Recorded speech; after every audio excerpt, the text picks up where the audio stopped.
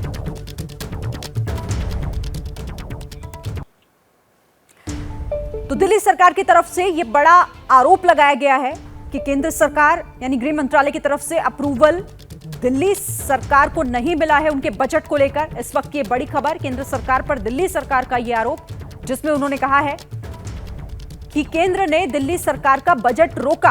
आम आदमी पार्टी का बड़ा आरोप केंद्र सरकार पर। केंद्र सरकार ने बजट को अप्रूव नहीं किया, हालांकि ये सिर्फ एक औपचारिकता होती है। केंद्र को कोई बजट नहीं बनाना दिल्ली का, दिल्ली की सरकार ने वो बजट बनाया है। सिर्फ एक औपचारिकता है कि केंद्र को उसको अप्रूव करके भेजना होता है और अभी तक नहीं भेजा गया है। ये बड़ी हैरानी की बात है। और देखिए, गृह मंत्रालय के सूत्रों के मुताबिक बजट रोका नहीं गया, उस पर स्पष्टीकरण मांगा गया, जिस पर अभी तक जवाब नहीं मिला है। दिल्ली के बजट को केंद्र सरकार की मंजूरी जरूरी होती है, उसके बाद ही उसे सदन में पेश किया जाता है। लेकिन आम आदमी पार्टी का यह आरोप कि दिल्ली सरकार का यह बजट केंद्र ने रोक दिया है। बजट पर केंद्र और दिल्ली सरकार में टकराव की स्थिति से लेकर बनी हुई है। गृह मंत्रालय के सूत्रों के हवाले से खबर यह है कि स्पष्टीकरण मांगा गया, जिसके जवाब का इंतजार है, उसके बाद अप्रूवल मिल जाएगा, लेकिन अभी तक जवाब नहीं मिला है। इस पर नजर रहेगी। क्या मजबूरी है मेरी, बताइए। मैं अभी आपको बताती हूँ कि मैंने ओए होए होए होए नमकीन के चटकारे लेते हुए टकटकी मार के डिबेट शो को पॉज रिपीट कर करके देख रहे हैं जोगिंदर जी। इनकी तरह आप भी देखें अपनी फेवरेट डिबेट्स को रिपीट कर और डाउनलोड कीजिए एबीपी लाइव ऐप अपने स्मार्ट टीवी पर।